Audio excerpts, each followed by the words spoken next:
향기, 편지, 질그릇. 뭐 저요 손도 안 들고. 손 안 들고 했기 때문에 불합격이고요. 다른 분이 손 들고 하죠. 이것은 이따가 예배 끝나고 경목실에서 같이 먹고 하겠습니다. 자, 나는 누구인가? 나는 누구인가? 그리스도의 향기라고 했죠. 향기. 향기는 냄새를 풍기는 사람입니다. 아름다운 꽃향기가 나지요. 향기. 이건 무슨 소리입니까? 여기서 네. 돌아가는 거예요. 찬바람이. 자, 우리는 향기가 되어져야 될 뿐만이 아니라 소리가 되어져야 합니다. 소리가 나니까 우리의 귀가 쫑긋하고 이게 무슨 소리인가 듣잖아요. 우리가 복음을 증거하는 나팔수, 복음의 증거자, 복음을 듣게 하는 소리가 될 수 있기를 바랍니다. 아멘. 요거는 곁가지고요. 자, 우리는 그리스도의 향기가 되자라고 했습니다. 두 번째는요, 편지. 그리스도의 편지가 되자고 했습니다. 편지는 편지를 쓴 사람의 마음이 전달되는 것입니다. 그리고 그것을 읽는 사람은 편지를 쓴 사람의 마음을 읽고요. 그대로 행해야 맞지요. 세 번째는요, 질그릇. 질그릇. 무슨 질그릇? 그게 중요해요. 그냥 보배를 질그릇 그러면 안 되고 무엇을 담은 질그릇? 보배를 담은 질그릇. 예수 그리스도의 생명을 담은 질그릇. 하나님을 담은 질그릇. 그래서 우리가 보배로운 거예요. 그래서 우리가 귀한 겁니다. 우리의 생명이 왜 귀해요?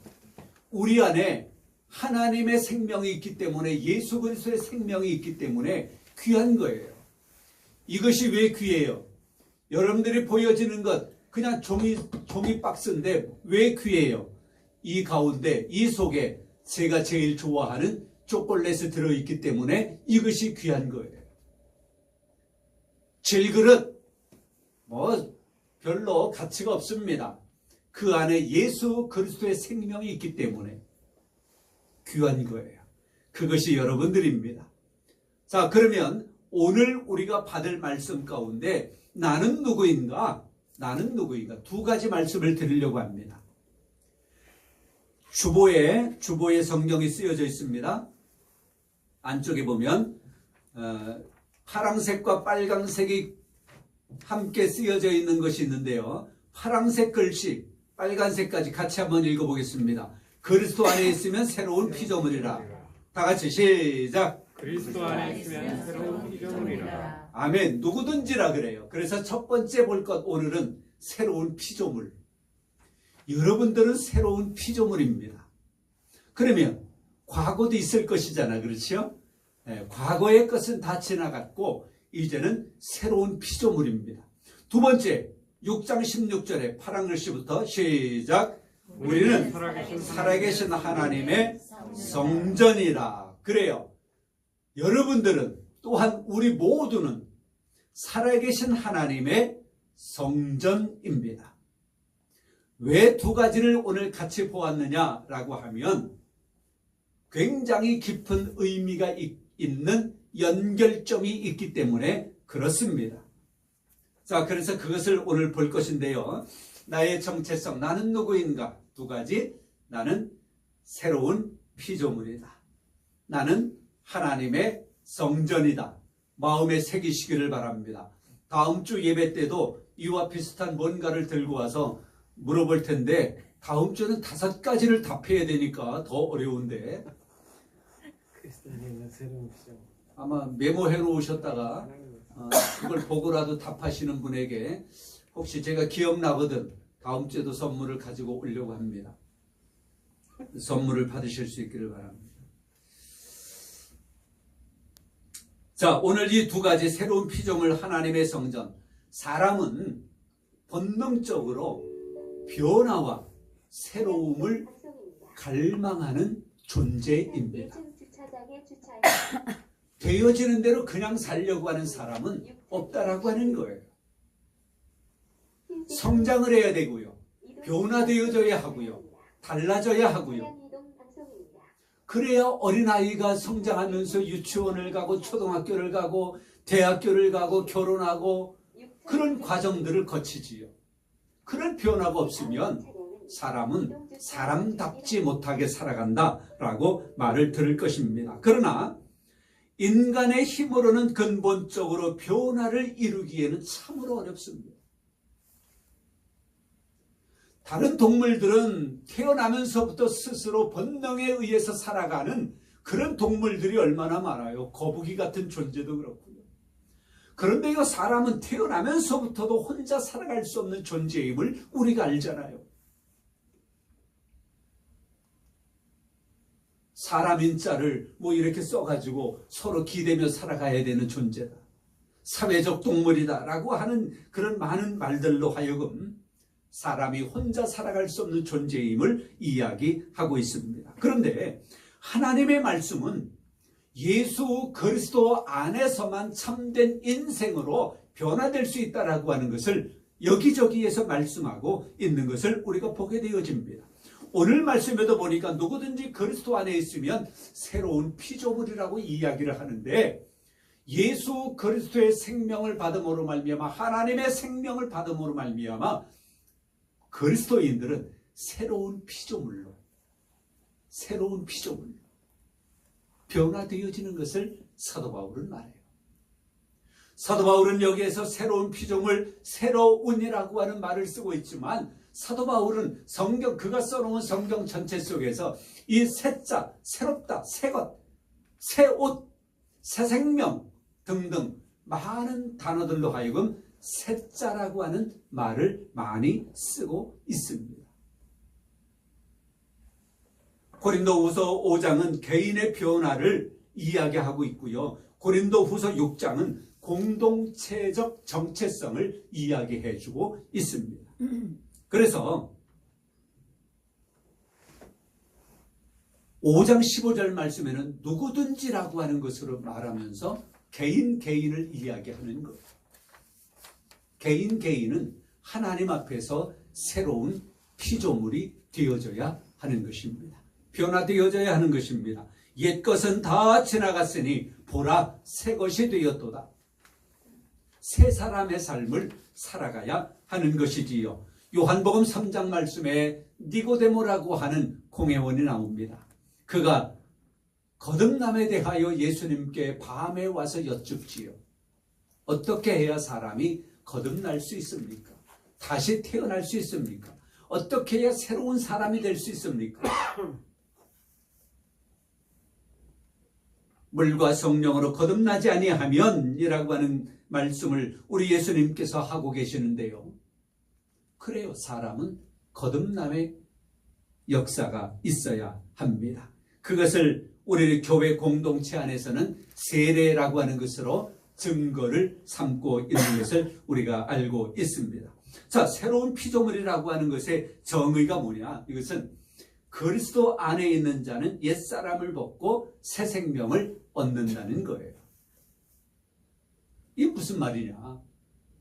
이렇게 되어진 사람은 가치관이 변화되어져야 하고요. 삶의 목표가 달라져야 하고요. 그의 습관이 달라져야 하고요. 그의 모든 정체성이 바뀌어져야 되는 거예요. 새 것으로. 하나님의 생명으로, 예수 그리스도의 생명으로, 하나님의 말씀의 가치관으로 다 온 존재가 바뀌어져야 된다고 하는 것입니다.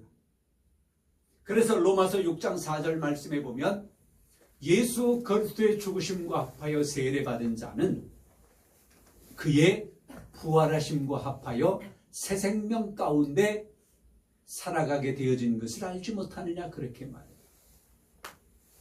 예수 그리스도의 십자가의 죽으심과 예수 그리스도의 부활하심을 믿음으로 말미암아 새 생명 가운데 살아가는 사람들.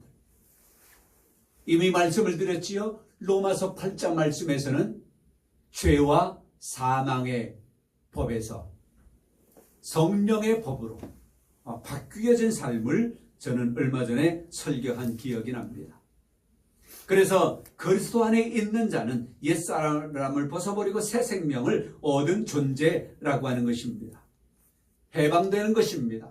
다 달라져야 하는 것입니다. 바뀌어야 되는 것입니다.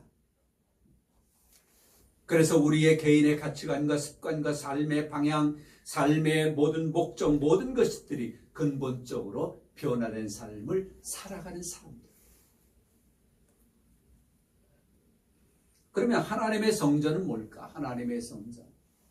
하나님의 성전은 성경 속에서 두 가지로 해석을 할 수가 있습니다. 이미 우리는 말씀을 지난주에도 보았어요. 우리 개인이 하나님의 성전이래요.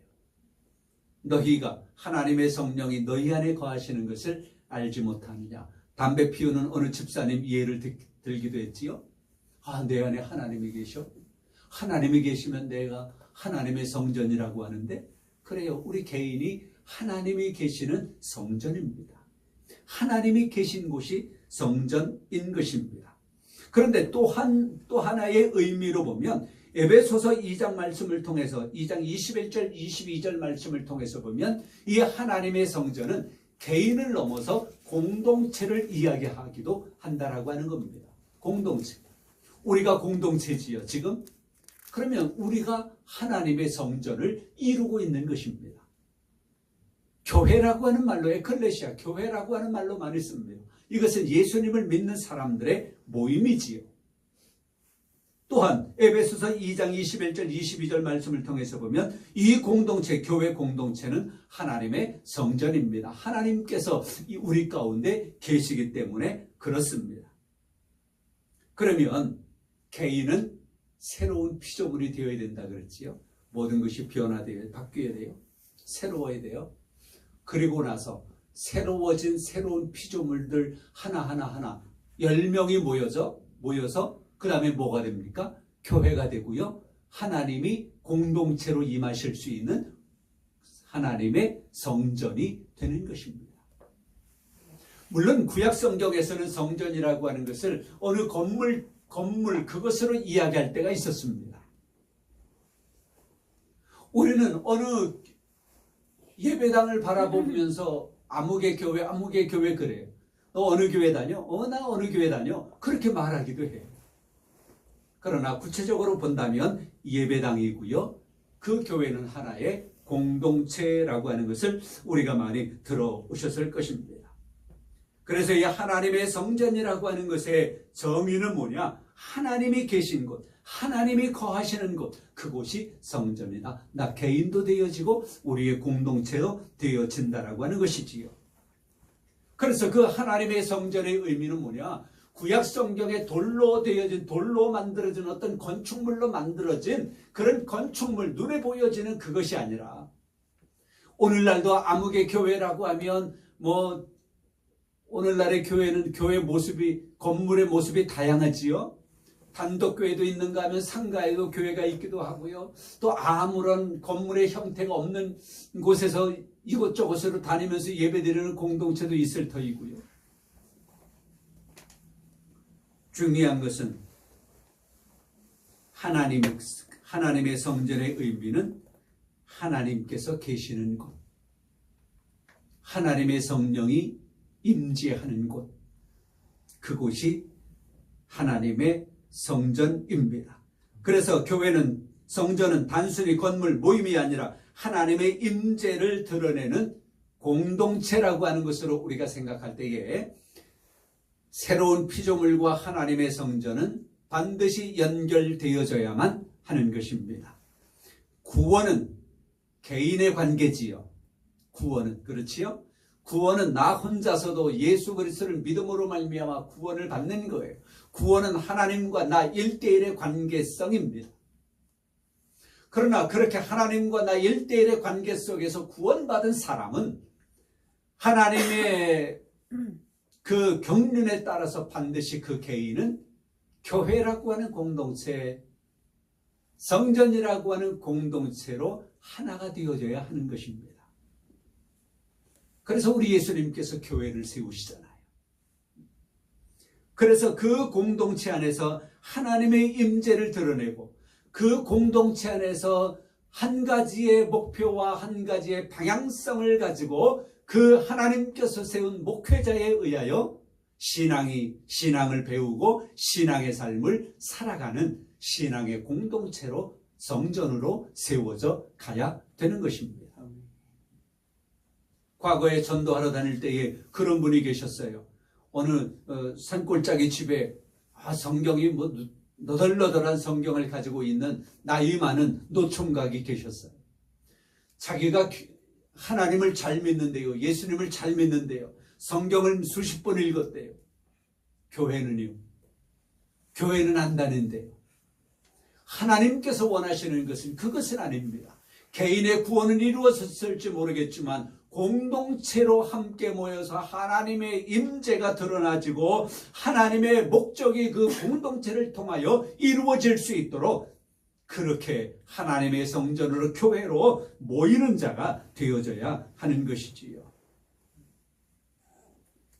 그리고 어떤 분들은 그럴 수 있겠지요. 공동체는 잘 모이지만 개인의 구원에는 아무런 상관없는 사람. 이것도 합당치 않습니다. 그래서 오늘 말씀의 전체적인 것을 적용을 해본다면 우리는 예수 그리스도 안에서 새로운 피조물이 되었습니다. 구원받은 하나님의 사람들이 되었습니다. 이제 우리는 하나님의 목적을 위한 거룩한 공동체로, 하나님의 목적을 위한 거룩한 성전으로 세워지고 살아가서 하나님의 온전한 뜻을 이룰 수 있는 하나님의 사람들 되어져야 하는 것입니다. 그래서 우리 주보에 어디 있습니까? 제가 늘 주장하던 말이 있는데 그거 빠져있네요. 가끔 우리가 복창하잖아요. 내가 강남경찰서 교회입니다. 다 같이 한번 복창해 보십시다. 내가 강남경찰서 교회입니다. 네.